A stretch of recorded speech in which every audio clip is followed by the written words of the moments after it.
Nanti Anda akan mulai paham kenapa olahraga terbaik itu justru malah saat berpuasa.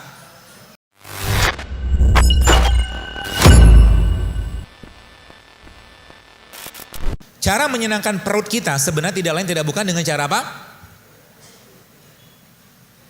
Dengan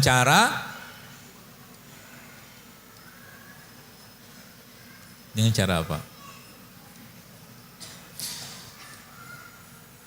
Dengan cara ini. Jadi mulai sekarang, saran saya sih ya, mulailah lebih sering laparnya daripada kenyangnya. Mulai sekarang.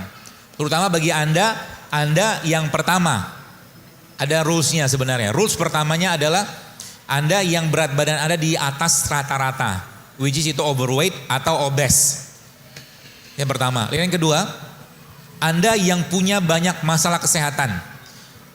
Mark Twain katakan, dia kata a little starvation, dia katakan sedikit lapar itu jauh lebih baik daripada obat manapun.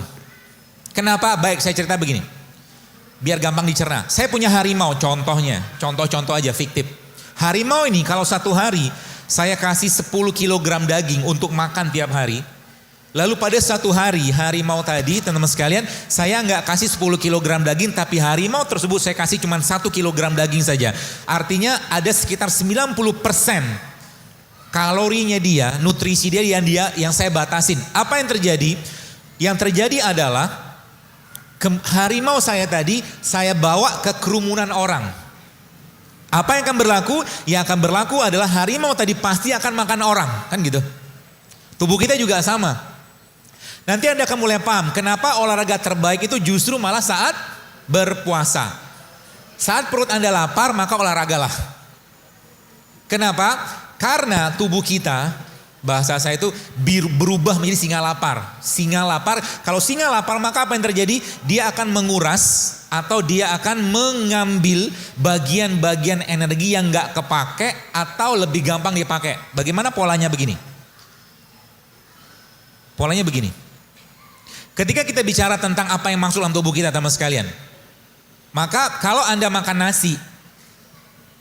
Nasi itu isinya apa sih? Karbohidrat.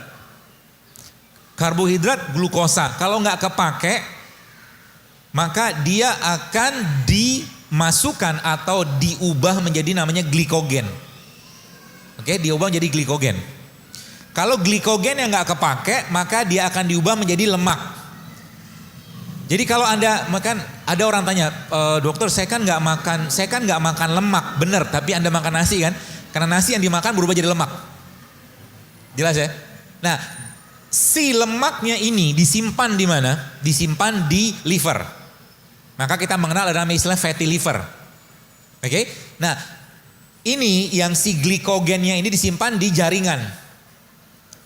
Kalau saya mengistilahkan ini sebagai freezer sama kulkas.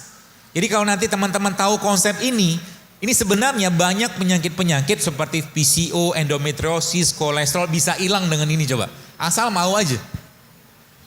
Mau apa? Mau mengikuti polanya.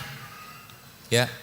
Nah, jadi kalau kita bicara tentang kulkas atau freezer atau chiller, kalau ibu-ibu atau bapak-bapak nyimpan makanan lebih gampang di defrost. Defrost itu dihilangkan bekunya tadi, produk makanan yang ada di freezer atau yang di kulkas. Kan yang di freezer lebih susah yang di freezer.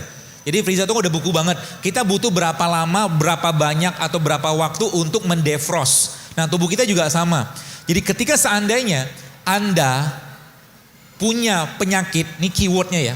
Anda punya penyakit yang tidak hilang-hilang juga dengan herbal, dengan apapun obatnya, maka kata kuncinya apa? Lamain puasanya.